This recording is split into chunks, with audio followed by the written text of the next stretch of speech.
Today we're playing a game that takes place in the entirely fictional location known as Liurnia, where all of the locals want to kill you, and the streets are patrolled by giant bronies who are incredibly angry after being told to get a job. A game that highly incentivizes the culling of Northern Europeans for your own financial gain, because beating the working class only counts as a crime if you get caught. And crime is only bad if you believe in silly man-made concepts like ethics. Speaking of ethics and non-important rules, incest, something that is surprisingly prevalent in this game due to George R.R. Martin's involvement with it, as this man of culture likes to get it down freaky style with the Japanese. Something that isn't even this game's most disturbing feature, because unfortunately the game features British people. And as a fellow man of culture myself, I've been watching the Japanese cartoon Berserk lately, so in order to pay tribute to my inability to talk to women in that regard, I named my character Guts, formerly known as Tickle My Guts. What do you mean by that? We begin our journey in Bloodborne 2 at a church with no memory after being given a funny tasting drink by the priest. It's like my childhood all over again. And just like my childhood, we have a schizophrenic hallucination, as I swear that person has way more hands than they're supposed to. After getting jealous of their many hands and dispatching of them with ease, we then discover why it is that they had so many hands, as we wake up in the Goon Cave. Moving steadily along, and it's another day in the YouTube comment section, as I'm told I have no bitches. You are maidenless. Waking up in the cave with sticky fingers and no idea what to do, I'm told that I need to head to Stormvale Castle to start my journey towards the Elden Ring, something which I promptly ignored, as the last time I googled old people's rings, my family's computer was infected with strange Russian malware that stole all of my personal information. So instead, due to my severe ADHD and inability to do what I'm told, even if it's for my own benefit, I see a giant horse in the distance, and just like the weird horse girl, proceeds to get repeatedly screwed by it. After receiving my free lobotomy, it was time to knock one off the bucket list and be touched by a woman, before being queefed on by this strange lady who must have an eyelash stuck in her eye or something. I queef to you. Why are you only looking at me with 50% opacity? And not wanting to disrespect her by insulting this land's ancient flirting customs, I kindly accept the gift, as well as being given this funny looking dog for transportation purposes. I then meet a character called Ranni, a character with 2 extra arms due to the unfortunate effects of being born in New Jersey. And speaking of things that really shouldn't be there, she gives me a bell capable of summoning the homies back from the grave, which I then proceed to use to jump the tree sentinel, because I'm racist against horses. It's okay though, because racism is allowed in Elden Ring due to everyone else being inferior to me. After embracing my Caucasian heritage and my colonization roots by arriving in an unknown land and brutally massacring everything, hungry for some more game, like the average North Korean citizen, I'm forced to scavenge and fight myself through caves in order to feed, as I collect this game's version of souls, runes. A collectible item that serves both as XP and currency, and an item that also mirrors our real-life version of currency in how you acquire it, as if you wish to become filthy rich, you're forced to kill the weak around you to absorb their power. Lives are expendable, level ups are not. Because of this, my new hyperfixation revolves around me forgetting to take my mood stabilizers and riding around the map while looking for things I can abuse for my own personal gain. Like this dragon, who dared disturb this peaceful gathering of people burners who weren't bothering anyone, so I decided to teach it a lesson about what happens when you disrespect other people's cultures. A lesson that is best taught by inappropriately touching it between its legs, just like that priest taught me at the beginning of the video. Much like the accurate simulation of the United Kingdom that this game is attempting to be, it's nice to discover that the game values inclusiveness and accuracy, as I was pleasantly surprised to be beating up a little bald British man in his natural habitat, as he attempted to use his bad breath against me. A valid tactic for immobilizing one's opponent, if not for the fact that I'm an amazing person. I am smart, I am kind, I am godlike, but most importantly,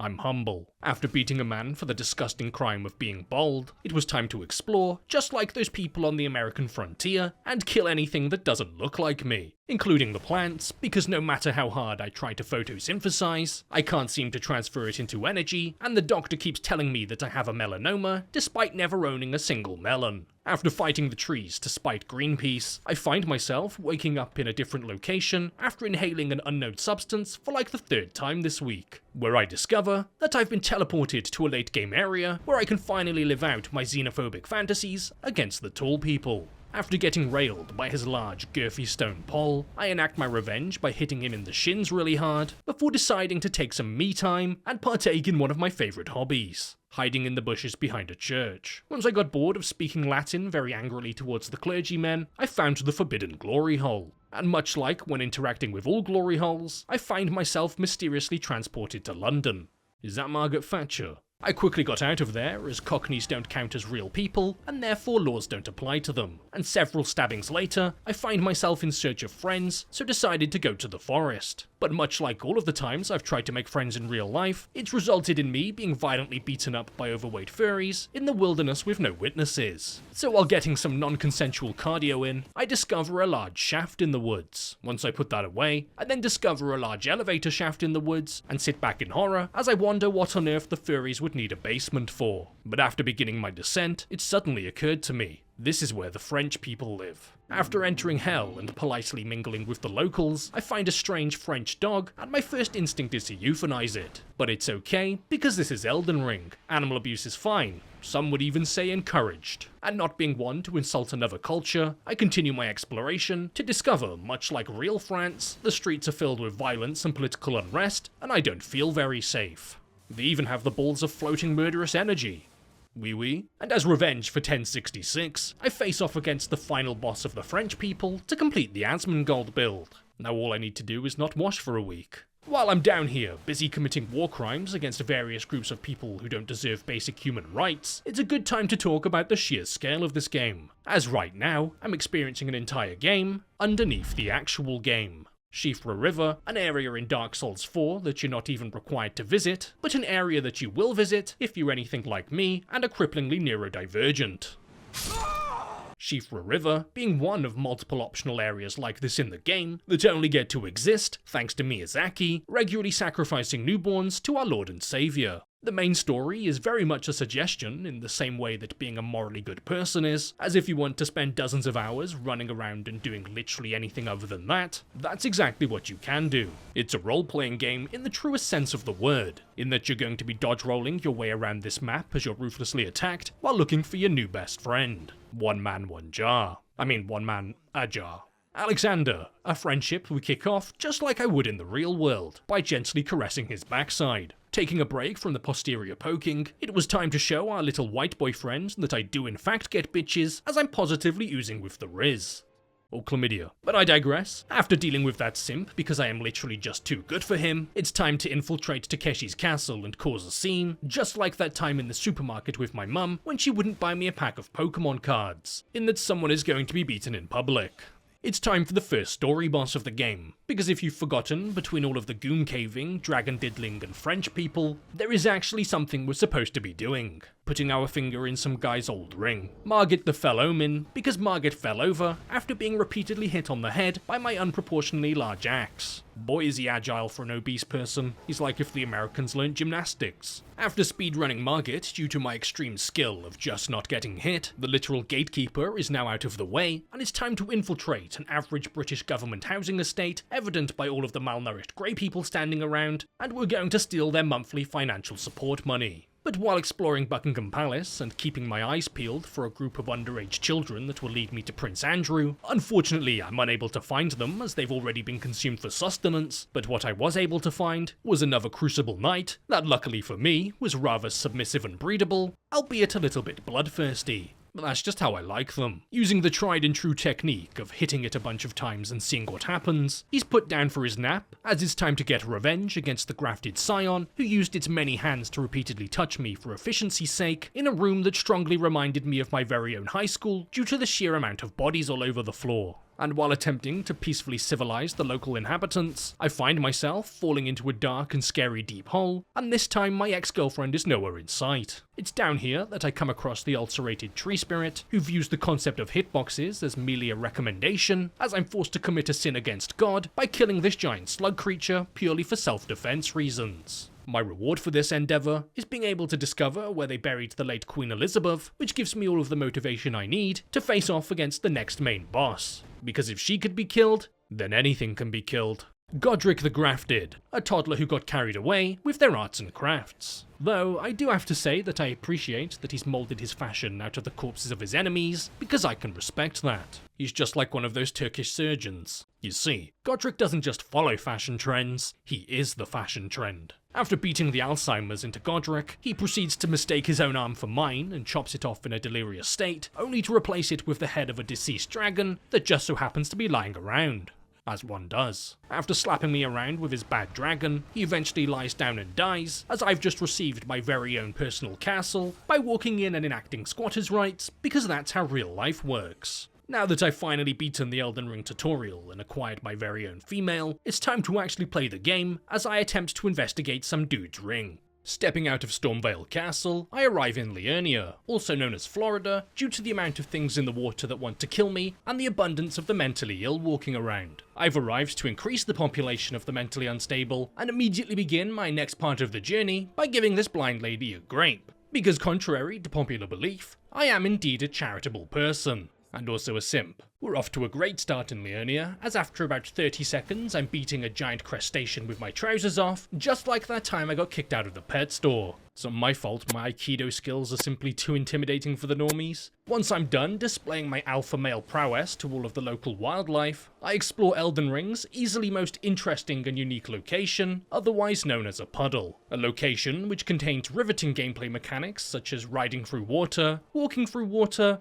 and falling in the water. After having my first bath in months, I eventually make it back to solid ground and realise that it's perhaps a good idea to not get more stupider and should probably get an education. Luckily, there happens to be a study hall nearby that allows me to channel my inner American and commit extreme acts of violence against its pupils. This is where I discover that this game is actually a not safe for work dating sim, as every NPC is indeed romanceable due to their ability to completely fuck you. And much like studying in real life, not much is really accomplished here apart from being aimbotted from across the map and meeting the sky rats who watch over us from the heavens. Once I'm done obtaining my degree, I decide that it would be better to ground myself and bring myself back down to earth, all the way in it, like the cholesterol in Nikocado Avocado's bloodstream. After making polite conversation with the 5'9" security guard of the establishment, I once again head down another random well to discover that they put Detroit in Elden Ring. And down here, I can live out my lifelong dream of becoming a bug chaser as I terrorize the locals and beat up Sonic the Hedgehog's disabled brother, and that's when it suddenly occurs to me.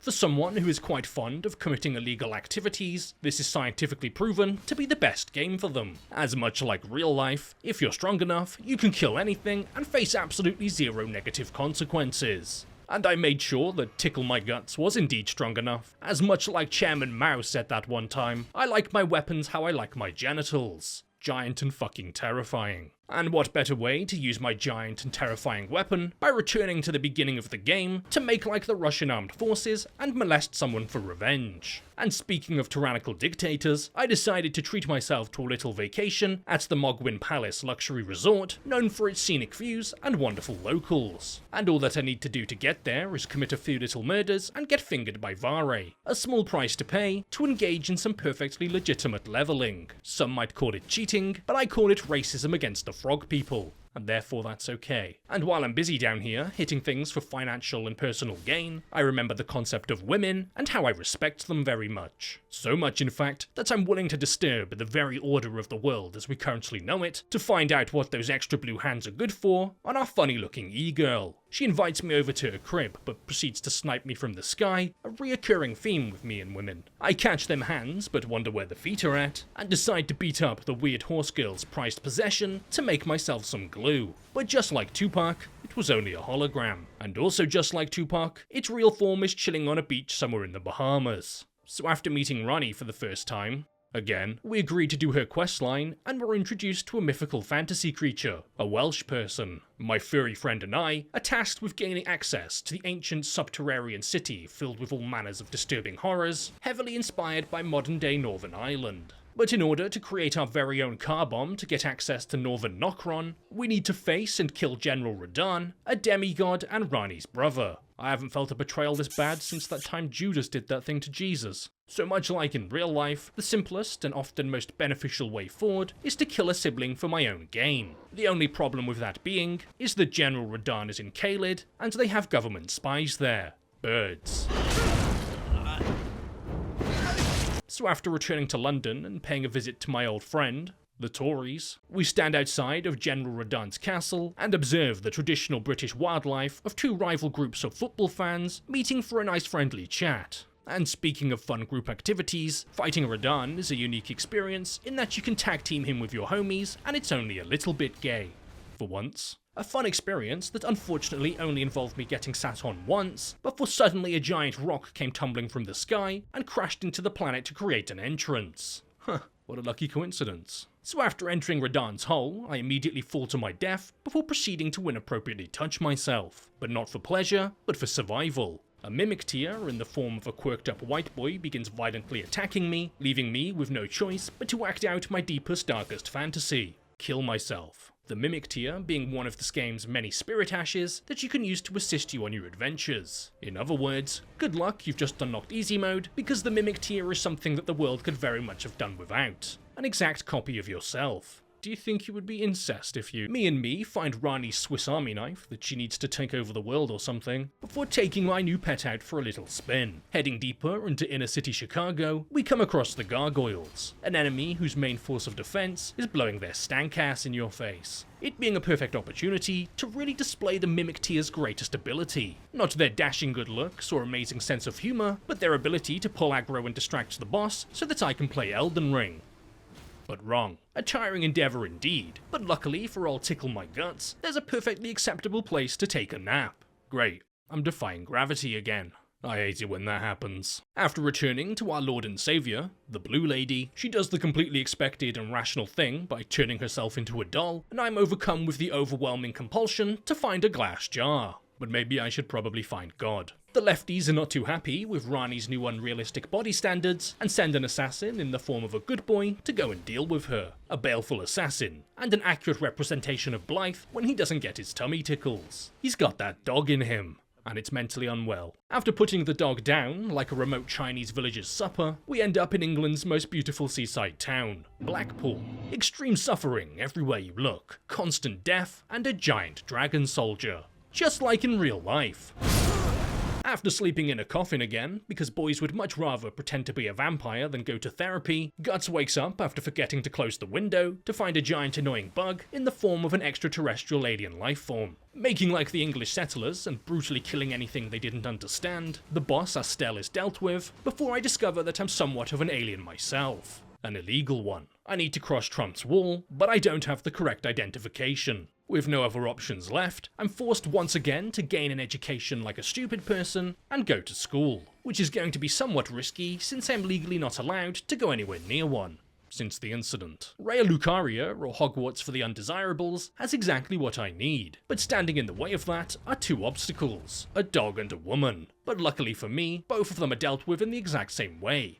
By violently assaulting them. The dog has me confused for a defenseless infant, and I'm forced to send it off to the forever farm in the sky with a nice gentle euthanization. After dealing with Clifford the big red knobhead, it's time to go after the irresponsible dog owner for allowing their animal to access sharp objects. And also me, an irresponsible dog owner who's apparently had Dan Schneider over because for some reason her feet are out and she isn't even charging for it. Instead, she's found herself in Dr. Disrespect's ideal situation and is surrounded by underage children. And I'm not comfortable admitting this, but this is in fact not the first time that I found myself in a school beating up a bunch of little kids. After being transported to the moon, where the concept of breathable atmosphere doesn't apply to me, and committing a domestic, I found the Elden Ring, and the game is completed. But it turns out that it's just a ring that me and my little short ginger friends need to throw into a volcano or something. Potatoes! After using the glorified ring as a key, something which it is indeed not, we're able to finish up Ranni's questline and make like the average Redditor and propose to a lifeless doll.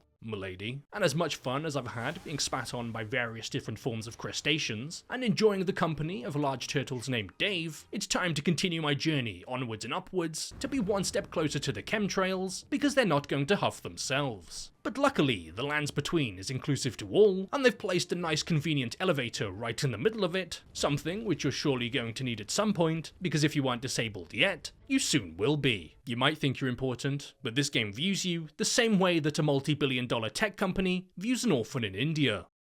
expendable. So we continue our adventure in Elden Ring, but now with altitude sickness, and assert our dominance by beating up definitely not Godric again, I promise, because I had so much fun the last time. And after a brief Mario Kart break, it was time to get back to work and to commit pure unadulterated sin in the eyes of God by becoming a hitman. But luckily for me, the only religion that I believe in is being a silly little boy. Volcano Manor, otherwise known as the Chipotle restroom, is where you can find all kinds of unique and interesting things, like beautiful garden decor, schizophrenic with a pizza cutter, and scoliosis. Mrs. Cerebral Palsy sends us out on a few errands, which involves forced gentrification of some areas in order to retrieve this hot new drip. That is, until eventually I realise that I cannot continue with this questline due to not having unlocked the next area yet. Bruh. So like the incredibly patient person that I am, I can't really be bothered and would much rather kill everyone. But for my impatience, I must pay the ultimate sacrifice, and much like the average American male infant, I'm confronted by the foreskin noble who's trying to collect my British skin. After coming after me with a scalpel and using the power of his cholesterol against me, eventually he snipped away himself after many repeated attempts to sit on me because I've got him acting up.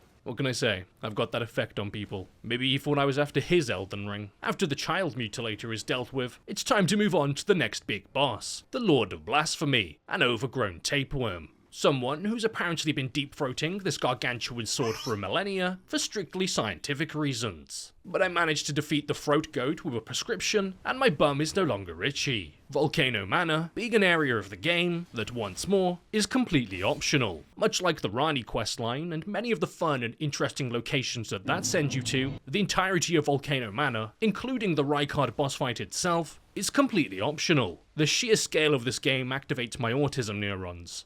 They're tingling. Traversing the peaceful lands of Poland, I find myself in this rather strange village inhabited by nothing but merry women, who, much like the women in my real life, want nothing more than to violently kill me. A train of thought that is completely understandable, if not respectable even, but I'm on a mission to discover the Elden Ring, and I haven't looked at the top of this hill yet. So I politely tell these women to calm down before discovering their overlord.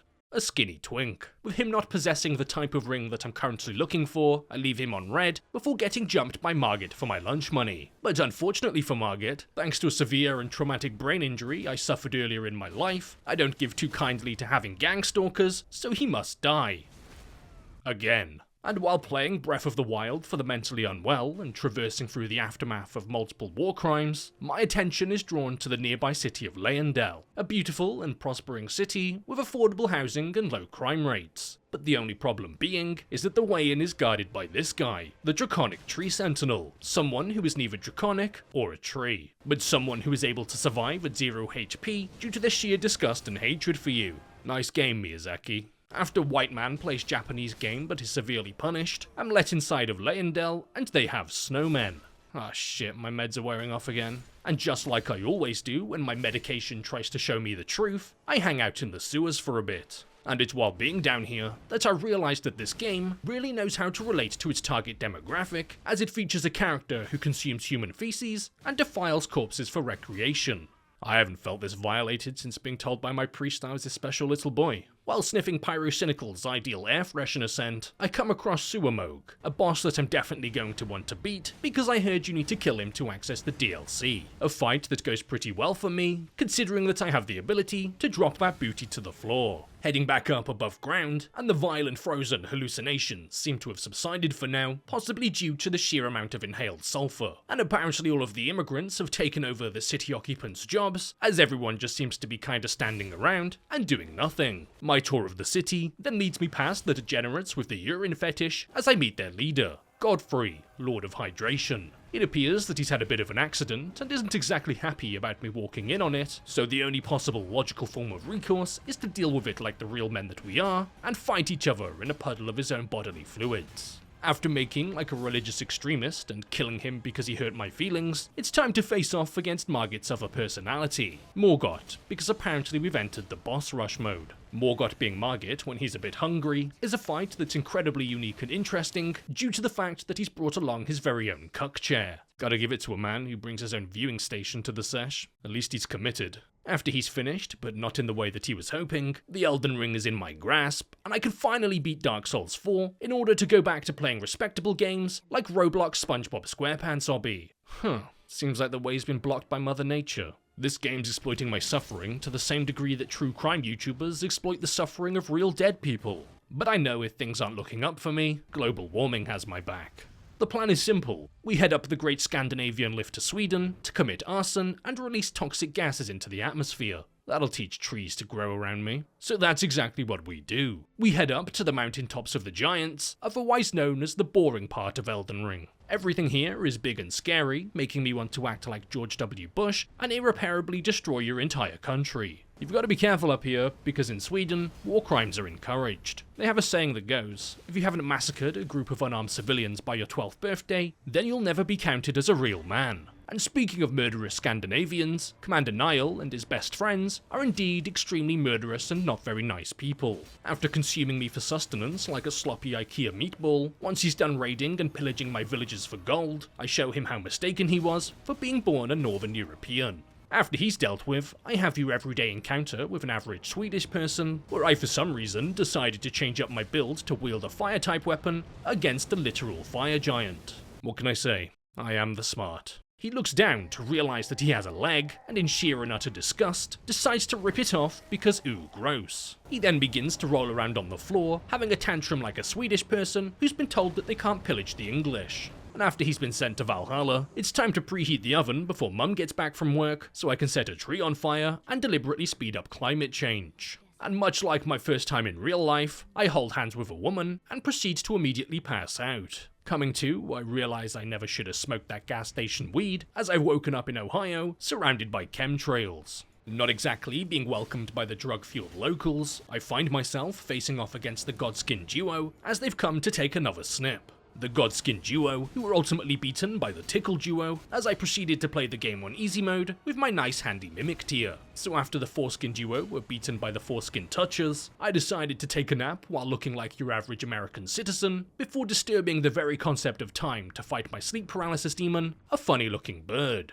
And on the subject of animal abuse and other hobbies, it's time to find Malekith and ask him one simple question. What the dog doing? Which is apparently a bunch of flips and shit, because he's got a mad case of the zoomies. That's what happens when you wind the family dog up. After he's done biting at my ankles and pissing on the carpet, it's time to engage in some good old-fashioned arson and set fire to a large tree, because screw oxygen. After one of the most overrated chemical elements has been dealt with, it's time to return to Dubai to fight your average YouTuber. Someone with an ego so big that they proceed to stand there while thinking you want to hear what they have to say. He only gets to cast one spell before being copyright claimed and demonetized, thanks to my ability to press the attack button. And once I'm done leaving blatant misinformation in his comment section, he tells his dad on me. Horror Lou, a boss who is indeed horrible. Like the creepy old guy present at every family barbecue, about midway through decides to take off the majority of his clothes and attempt to touch people much smaller than him. Dude's oiled up and acting like my ex when she drank. I don't know why I find myself in these situations, but will I stop anytime soon? Probably not. So after that, it's time for the final boss, the Soldier of Godric. But I don't think I'm quite powerful enough for that challenge yet, so instead, it's time to go to that annoying place from the scientifically proven best Souls game, Dark Souls 2. As we're playing Dark Souls 2 the second, and dodging bombs coming from the funny-looking elephant who seems to have mistaken me for an innocent Vietnamese child, we make the rather unfortunate discovery of a woman. Not sure how to interact with one of them, we leave her there before entering an Everjail, to be immediately aimbotted like I'm in a Team Fortress 2 server. But upon completion, a teleporter is unlocked, and I'm granted access to the Haligtree, which is Miyazaki's way of punishing you for exploring an area of the game that couldn't possibly exist in the real world due to ants and snowmen living together in perfect harmony, completely ignoring the great ant uprising of '68. My immersion is ruined. This incredibly fun and inviting place seems to have clickers too, except they've suffered from the effects of the opioid crisis and don't have anywhere near as much energy as they used to. But I'm here to put a stop to that with the only way that I know how.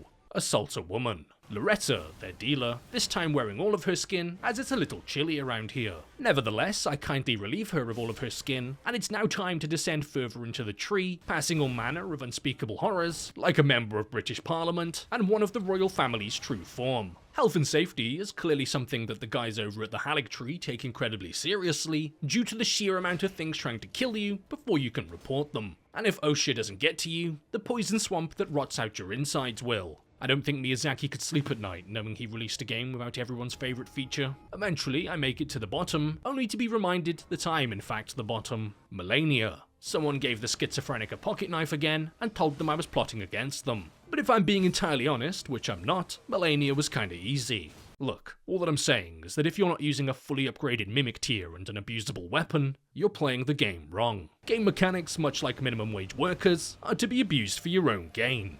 While me and my short little ginger friend are still on this quest to destroy the ring, I decide that it's probably best that we have a nice relaxing break and head back to Mohgwyn Palace. Smells like pennies in here, and looks like what happens when someone sneezes on their period. But with that being said, it's time to pay a visit to the king of periods himself, Mohg, but this time not pretending to be a teenage mutant ninja turtle while hanging out in the sewers. Smelling a bit nicer this time, like the good guy that he is, he repeatedly attempts to extract some of my blood in order to give it to people in desperate need of a blood transfusion. But me, believing that science is indeed a scam, wants no part in his silly make-believe, and defeats him.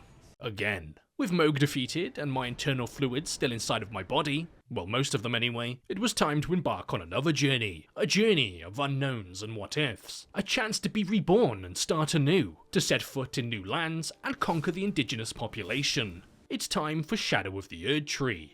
Oh yeah, forgot to buy the DLC.